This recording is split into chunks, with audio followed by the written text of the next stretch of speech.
ଯଶୋଦା ମରାଣ୍ଡି ଆଉ ମୁଁ ଜଣେ ଯବାନର ୱାଇଫ ବି ଆଉ ହାଉସ ୱାଇଫ ବି ରାୟରଙ୍ଗପୁର ନିର୍ବାଚନ ମଣ୍ଡଳୀରୁ ଷ୍ଟାଣ୍ଡ କରୁଛି ଆଉ ଆଗକୁ କିଛି ସେବା ପାଇଁ କରିବା ପାଇଁ ଚାହୁଁଛି ଅଧିକା ଆଜି କହିବିନି ଏଥିରେ ମୁଁ ରହୁଛି। ନମସ୍କାର। ସର୍ବପ୍ରଥମେ ମୁଁ ମିଡିଆ ଭାଇ ମାନଙ୍କୁ ଧନ୍ୟବାଦ ଦେବି ଯିଏକି ଆମକୁ ପ୍ରଚାର ପ୍ରସାର କରିବା ପାଇଁ ଉତ୍ସାହନ କରୁଛନ୍ତି। ମୋ ନାଁ ଦେବାନନ୍ଦ ପିଙ୍ଗୁଆ। ମୁଁ ଯଶପୁର ନିର୍ବାଚନ ମଣ୍ଡଳୀରୁ ଏମଏଲଏ କ୍ୟାଣ୍ଡିଡେଟରେ ଛିଡା ହେଇଛି, ଯାହାକି ଯଶପୁର ନିର୍ବାଚନ ମଣ୍ଡଳୀ ୟା ତ ଯଶପୁର ଇଲାକା ୟା ମୟୂରଭଞ୍ଜ ଇଲାକାକୁ ଉନ୍ନତିରେ ରାସ୍ତା ଦେଖେଇବା ପାଇଁ ସେଇଟା ମୁଁ ଚାହିଁବି। ଆଉ ଯେହେତୁ ସେଇ ଇଲାକା ଯେ ଟାଇପର ଅଛି ତାକୁ ଆଗକୁ ନେବା ପାଇଁ ଚେଷ୍ଟା କରୁଛି। ଧନ୍ୟବାଦ। ନମସ୍କାର। ମୁଁ ସାରସକଣା ନିର୍ବାଚନ ମଣ୍ଡଳୀରୁ ହୱାଲଦାର ସୋମାଇ ଏମଏଲଏ ପ୍ରାର୍ଥୀ ହିସାବରେ ନିର୍ବାଚନ ଲଢୁଛି। ଆମର ଯୋଉ ମୌଳିକ ଅଧିକାର ଅଛି ଏପର୍ଯ୍ୟନ୍ତ ମୌଳିକ ଅଧିକାର ମିଳୁନାହିଁ। କାହିଁକି ଆମର ସୈନିକର ଯେମିତି ଆମେ ଏମଏସପି ମାଗିଥିଲୁ ଏମଏସପି ମିଳିଲା ନାହିଁ। ଆଉ ଯେ ଚାଷୀ ଭାଇ ସେମାନେ ଆମର ଖାଦ୍ୟ ଯୋଗାଉଛନ୍ତି ସେମାନେ ବି ଏପର୍ଯ୍ୟନ୍ତ ତାଙ୍କର ଏମଏସପି ଲାଗୁ ହେଲାନି। ଏସବୁ ଦୁର୍ନୀତି ଦେଖି ଆମେ ରାଜ୍ୟ ରାସ୍ତାକୁ ନହେଲେ ଆମର ରାଜ୍ୟ ରାଜନୀତିରେ ଉଠିବା କିଛି ଆମର ଉଦ୍ଦେଶ୍ୟ ଥିଲାନି। ଆମେ ଆମର ପରିସ୍ଥିତି ଦେଖିକି ରାଜ୍ୟ ରାସ୍ତାକୁ ବୁଲିବା ପାଇଁ ପାଇଛି। ପ୍ରଥମେ ମୁଁ ମିଡିଆ ଭାଇ ମାନଙ୍କୁ ଧନ୍ୟବାଦ ଦଉଛି। ମୁଁ କ୍ୟାପ୍ଟେନ ଗୁରୁଚରଣ ହେମ୍ବ୍ରମ ବିଗତ 30 ବର୍ଷ କାର୍ଯ୍ୟ କରା ପରେ ସେନାରୁ ସେବା ନିବୃତ୍ତ ହେଇ ବର୍ତ୍ତମାନ ଆମର ଯେହେତୁ ଭାରତୀୟ ଲେଭେଲରେ ଭାରତୀୟ ଯବାନ କିଷାନ ପାର୍ଟିର ଗଠନ ହେଇଛି, ଏଥିରେ ମୁଁ ବି ମୟୂରଭଞ୍ଜ ଡିଷ୍ଟ୍ରିକ୍ଟ ତରଫରୁ ପାର୍ଟିସିପେଟ କରୁଛି। ତା ସହିତ ଆମର ଏମଏଲଏ କ୍ୟାଣ୍ଡିଡେଟ 3 ଜଣ ମଧ୍ୟ ପାର୍ଟିସିପେଟ କରୁଛନ୍ତି। ଆମର ପାର୍ଟି ଗଠନ କରିବାର ମୁଖ୍ୟ ଉଦ୍ଦେଶ୍ୟ ଏଇଟା ଯେ ବର୍ତ୍ତମାନ ସ୍ଥିତିରେ ଯୋଉ ଦେଶର ପରିସ୍ଥିତିକୁ ଦେଖିକି ମାନେ ଏମିତି ଲାଗୁଛି ଯୋଉ କି ଫ୍ୟୁଚର ଯୋଉ ଭବିଷ୍ୟତ ଆମ ଭାରତବାସୀଙ୍କ ପାଇଁ ସମସ୍ୟା ଦେଖାଯାଉ।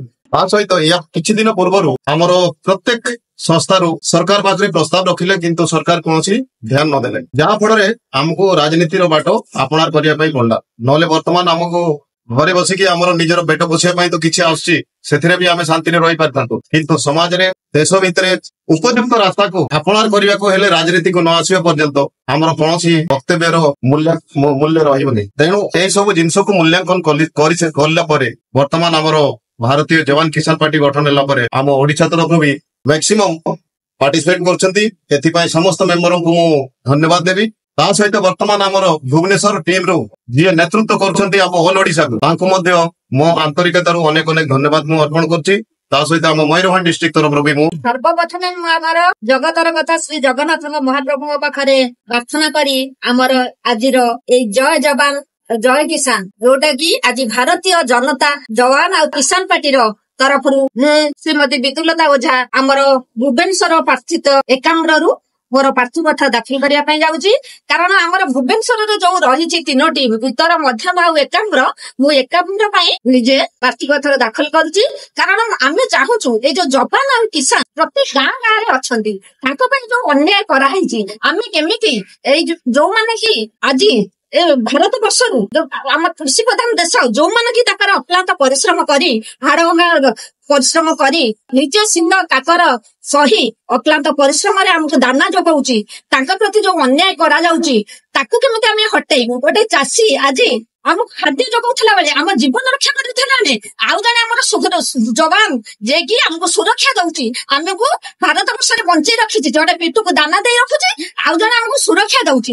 ସେମାନଙ୍କ ପ୍ରତି ଯୋଉ ଅବହେଳିତ ଅବସ୍ଥାରେ ନିଷ୍ପେଷିତ ଅବସ୍ଥାରେ ଅଛନ୍ତି, ଗୋଟେ ଚାଷୀ ଆଜି ଲୋନ କରିକି ଯୋଉ ଆଣିକିରି ଆତ୍ମହତ୍ୟା କରୁଛି, ତାର ପ୍ରକୃତ କଣ ପାଇଁ ଆଜି ସରକାର କଣ କରୁଛନ୍ତି ତାଙ୍କ ପାଇଁ? ତେଣୁ ଆମେ ସେ ଅନ୍ୟାୟ ବିରୁଦ୍ଧରେ ଲଢିବା ପାଇଁ ଜଣେ ଯବାନ ଯିଏକି ବଳିଦାନ ଦଉଛି, ଜଣେ ତାର ସ୍ତ୍ରୀ ତା ସ୍ୱାମୀକି ହରଉଛି, ଭାଇ ଭଉଣୀ ଜଣେ ଭାଇକି ତାର ହରଉଛି, ମା ଜଣେ ପୁଅକୁ ହରଉଛି, ତେଣୁ ପୁଅଟିଏ ତା ବାପକୁ ହରଉଛି। ତେଣୁ ଆମର ସେ ବଳିଦାନ ଦଉଛି, ଶହୀଦ ହଉଛି, ଏନକାଉଣ୍ଟର ହଉଛି, ସନ୍ତ୍ରାସବାଦୀ ହାତରେ ବଳିଦାନ ଦେଇକି ନିଜେ ଶହୀଦ ହେଇଯାଉଛି, କିନ୍ତୁ ତାଙ୍କ ପାଇଁ ଆଜି ସରକାର କିଛି କରୁନାହାନ୍ତି। ତେଣୁ ଏ ଦୁର୍ନୀତି କେମିତି ଆମେ ହଟେଇବୁ? ଆମେ ସଂକଳ୍ପବଦ୍ଧ।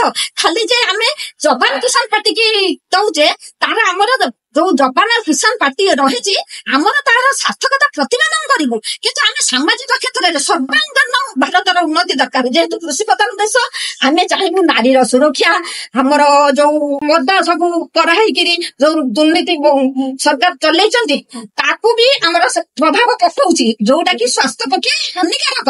କିନ୍ତୁ ସେମାନେ ମଦ ଦୋକାନ ଖୋଲିକି ଲୋକଙ୍କୁ କରୁଛି, ପରିବାର କ୍ଷତିଗ୍ରସ୍ତ ହଉଛି।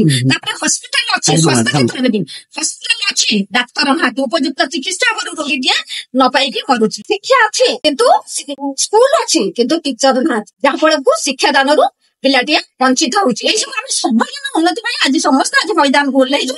ଆଜି ଆମର ପ୍ରଥମ ପର୍ଯ୍ୟାୟରେ କିଛି ପ୍ରାର୍ଥୀପତ୍ର ଦାଖଲ କରିବା ପାଇଁ ଯାଉଛୁ, କିନ୍ତୁ ଆମର ନେକ୍ସଟ ପର୍ଯ୍ୟାୟ ଯେତେବେଳେ ହବ ଆମେ 147 ବିଧାନସଭା ଆସନ ଆଉ ଆମର 21ଟି ଲୋକସଭା ଆସନ ପାଇଁ ପ୍ରାର୍ଥୀ ଦେବା ପାଇଁ ବର୍ତ୍ତମାନ ପ୍ରତିଶ୍ରୁତିବଦ୍ଧ ଏବଂ ସଂକଳ୍ପବଦ୍ଧ।